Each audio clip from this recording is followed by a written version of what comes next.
السلام علیکم ورحمۃ اللہ وبرکاتہ۔ سورہ بقرہ آیت نمبر 48۔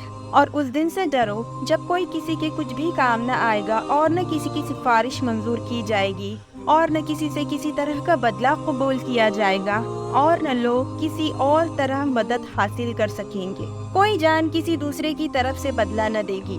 اللہ سبحانہ و تعالیٰ فرماتے ہیں، قیامت کے دن سے ڈرو جب کوئی بھی شخص کسی کافر کی طرف سے بدلہ نہ دے گا، اور نہ کافر کے بارے میں کسی کی سفارش مانی جائے گی، اور نہ اس کافر سے جہنم کے بدلے کوئی معاوضہ لیا جائے گا، اور نہ کفار سے اللہ تعالیٰ کا عذاب دور کر کے ان کی مدد کی جائے گی۔ اس سے ہمیں یہ معلوم ہوا اس دن کافر کی مدد نہ کافر کر پائے گا نہ مسلمان۔ اس دن شفاعت صرف مسلمان کے لیے ہوگی۔ اب بات آتی ہے مسلمان شفاعت کی امید پر گناہ کرنے والا کیسا ہے؟ شفاعت کی امید پر گناہ کرنے والا ایسا ہی ہے جیسے اچھے ڈاکٹر کی مل جانے کی امید پر کوئی زہر کھا لے۔ مسلمان یہ نہ سوچے کہ صرف مسلمان پیدا ہونے سے ہمیں معافی مل جائے گی۔ آپ تبھی مغفرت پا سکتے ہیں جب آپ اللہ کی اطاعت کریں اور پوری طرح قرآن اور سنتوں پر چلیں۔ رسول اللہ صلی اللہ علیہ وسلم نے فرمایا، دنیا مومن کے لیے قید خانہ ہے اور کافر کے لیے جنت ہے۔ نفسانی خواہشوں کو چھوڑنا، اللہ اور اس کے حکموں پر چلنا نفس کے لیے قید ہے۔ نفس یعنی ہمارا سول یا ایگو، اور کافر اپنے نفس کی ہر خواہش پوری کرنے میں آزاد ہے، اسی لیے دنیا ہی اس کے لیے جنت ہے۔ آخرت میں اس کے لیے رسوائی، اور مومن جو عمل کرے اس کے لیے جنت ہے۔ نفس ہی تو ہے جو انسان کو اچھائی یا برائی کی طرف لے جاتی ہے۔ نفس خواہشات کو پیدا کرتا ہے۔ یہ خواہشات پازیٹیو بھی ہوتی ہے اور نیگیٹو بھی۔ پازیٹیو خواہشات اللہ کے راستے پر آگے بڑھنے کے لیے راغب کرتی ہیں، اور نیگیٹو خواہشات دنیا اور اس کی لذتوں کی طرف راغب کرتی ہیں۔ جب انسان صحیح اور غلط میں فرق کرتا ہے اور اللہ کے حکم کے آگے کسی اور بات کو ترجیح نہیں دیتا، تب وہ آسانی سے اچھائی کی طرف بڑھتا ہے۔ نفس ہمارے اندر ہر برے خیالات کو اکساتا ہے اور غلط کو بھی صحیح بنا کر پیش کرتا ہے۔ نفس کی لگام ہمارے ہاتھ میں ہے۔ اچھائی کو اپنائے اور برائی سے رکے۔ ہمارا نفس دوسروں سے لڑنے اکساتا ہے، رک جائے اور اپنے نفس سے لڑے۔ دوسروں کو نہیں، اپنے آپ کو دیکھیں۔ سوچیں اپنے آپ کے بارے میں، کس کیٹیگری میں رکھیں گے آپ اپنے آپ کو؟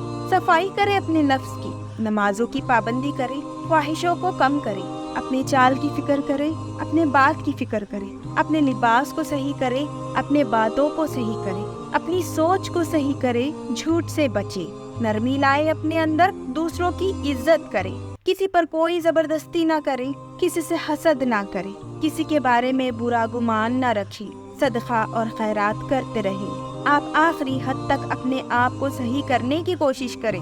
دوسروں کو کیا کرنا چاہیے وہ نہیں سوچیں۔ یہ کچھ عمل ایسے ہیں جو آپ کو آگے کی برائیوں کو روکنے میں مدد کریں گے۔ آپ تب جا کے اپنے نفس کو کنٹرول میں لا سکتے ہیں۔ اپنے انجام کی فکر خود کریں۔ ایک ایک پل ہمیں موت کے قریب لے جا رہا ہے۔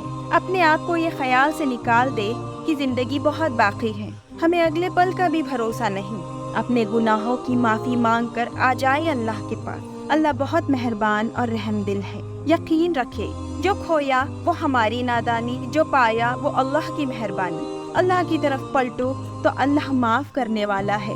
بس پھر اس غفلت میں نہ پڑنا اور پیچھے مڑ کر بھی نہیں دیکھنا، ورنہ اللہ سخت سزا دینے والا ہے۔ نفس کو صاف پاک کر کے ہر وقت اللہ کا ذکر کرے، آپ اپنے دل کے دروازے کھلتے دیکھیں گے۔ اللہ سبحانہ و تعالیٰ فرماتے ہیں، تم میری طرف ایک قدم اٹھاؤ، میں دوڑ کر تمہارے پاس آؤں گا۔ نفس کی پاکیزگی کے لیے بہت خوبصورت دعا۔ بسم اللہ الرحمن الرحیم۔ اللہم آتی نفسی تقواہا وزکیہا انت خیر من زکاہا انت ولیہا ومولاہا۔ اے اللہ ہمارے نفس کو تقوی عطا کر اور اسے پاکیزہ بنا۔ تو ہی پاکیزہ بنانے والوں میں سے بہتر ہے، اور تو ہی اس کا مددگار اور مالک ہے۔ اللہ ہمیں نفسانی خواہشوں سے بچنے کی توفیق عطا فرمائے، ہمیں پرہیزگار بننے میں مدد کرے، ہمارے وہ تمام گناہ معاف فرمائے جو ہماری دعاؤں کی قبولیت میں رکاوٹ بنتے ہیں۔ ہمیں ایک پاکیزہ دل، پاکیزہ نفس اور پاکیزہ زندگی عطا کر۔ آمین۔